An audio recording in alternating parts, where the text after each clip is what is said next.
اس لیے وہ ابھی تک مکمل فتح نہیں کر سکے۔ اس سے تھوڑا سا نیچے آئیں تو ساحل کی طرف یعنی ساحلی شہر ہے ماریو پول۔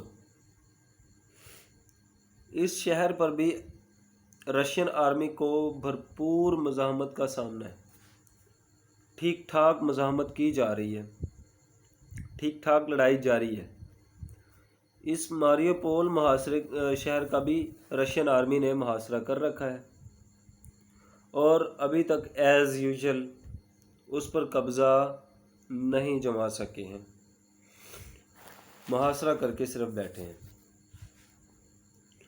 یاد رہے یہاں پر خارکیف شہر جو اس ماریو پول شہر سے تھوڑا سا پیچھے ہے، اس شہر پر جب قبضے کی بات ہوئی تھی تو رشین آرمی نے کہا تھا کہ ہم ایک دن میں ہی خارکیف پر قبضہ کر سکتے ہیں، لیکن اب جنگ چوتھے ہفتے میں داخل ہو چکی ہے، لیکن ابھی تک خارکیف پر روس قبضہ نہیں کر سکا۔ ابھی تک وہ اس کا محاصرہ کر کے بیٹھے ہیں، قبضہ نہیں جما سکے۔ تیسرا، ماریو پول بھی فتح نہیں ہو رہا۔ یہ تینوں شہر کیف، خارکیف اور ماریو پول یوکرین کی مزاحمت کی علامت بن گئے ہیں، یعنی کہ وہاں پر لوگوں میں اتنی موٹیویشن آ رہی ہے، یہ تینوں شہر جو ہیں وہ بھرپور طریقے سے مزاحمت کر رہے ہیں، رشین آرمی کو آگے نہیں آنے دے رہے، ان کو اپنے شہروں پر قبضہ نہیں کرنے دے رہے۔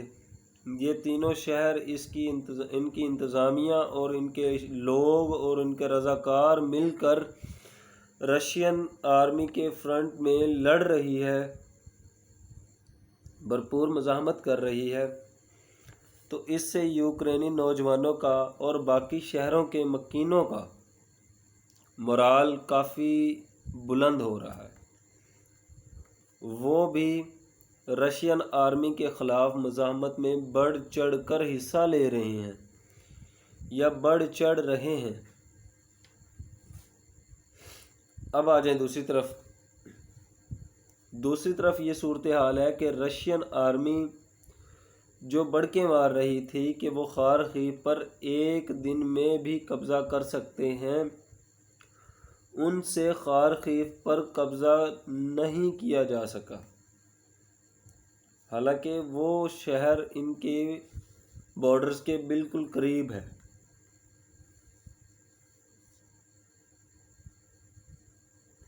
یہ یوکرینی اتنی مزاحمت کیوں کر رہے ہیں، یا کیسے کر رہے ہیں، یا کس طرح سے کر رہے ہیں؟ اس کو سمجھنے کے لیے ہمیں یوکرینی صدر کے اس خطاب کو دیکھنا چاہیے، یا اس کی آپ نے ہیڈ لائن سنی ہوگی، اخبارات میں بھی آیا ہوگا۔ 16 مارچ کو یوکرینی صدر زیلنسکی نے یورپی پارلیمان اور امریکن پارلیمنٹ پر ویڈیو لنک کے ذریعے خطاب کیا، اور خطاب میں جو باتیں اس نے کہیں وہ بڑی ولولہ انگیز تھیں۔ اس خطاب میں یوکرینی صدر زیلنسکی نے یہ کہا کہ انہوں نے امریکہ کے جو لیڈر تھے، مزاحمتی لیڈر، سیاہ فام مارٹن لوتھر کنگ کے جملے جو تھے ان سے مستعار لیے اور کہا کہ we have dreams, we have plan, we have honour, یعنی کہ ہمارے چند خواب بھی ہیں اور ہماری مدد کی جائے۔ ہم پر آسمان سے آگ برس رہی ہے، مسلسل آگ برس رہی ہے، یہ وہ الفاظ تھے جو یوکرینی صدر نے اپنے پارلیمانی خطاب میں، یورپی پارلیمنٹ کے خطاب میں بولے تھے۔ اب دوستو یہ خطاب اتنا پر اثر ہوا کہ اس خطاب کے مکمل ہونے کے ساتھ ہی امریکہ نے فوری طور پر جو 13 ارب ڈالر کی امداد کا اعلان کیا تھا، اس 13 ارب ڈالر کے ساتھ 80 کروڑ ڈالرز اور زیادہ بڑھا دیے ہیں۔ صرف اس کے علاوہ ہی دیکھا جائے، یوکرینی فوج کو بڑی تعداد میں اسلحہ بھی دیا جا رہا ہے۔ امریکہ نے یوکرینی فوج کو 800 سٹنگر میزائلز دیے ہیں۔ سٹنگر میزائلز ایک میزائلز ہوتے ہیں جو کندھے پہ رکھ کے چلائے جاتے ہیں۔ یہ سرفس ٹو ایئر میزائلز ہوتے ہیں جو مختلف طرح کے پروجیکٹس کو اڑانے کے کام آتے ہیں۔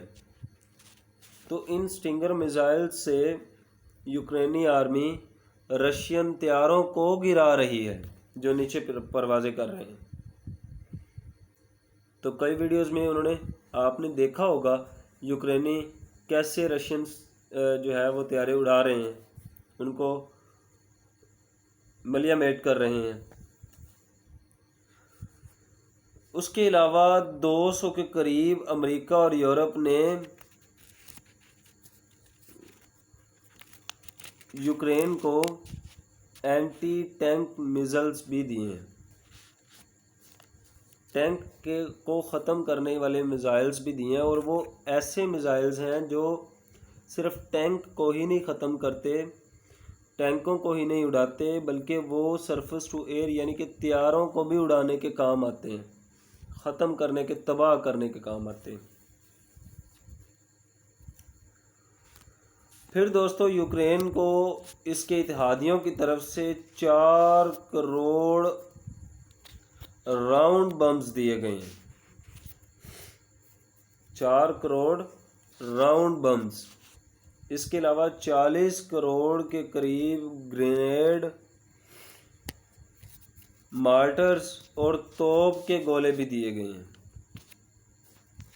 200 سے زائد یوکرین کو جدید ڈرونز دیے گئے ہیں، اور وہ ڈرونز ایسے ڈرونز ہیں جو 40 کلومیٹر دور روس کے ٹینکوں کو نشاندہی کرتا ہے، ان پر نشانہ لے کے ایکوریٹلی اسے تباہ کر دیتا ہے۔ یہ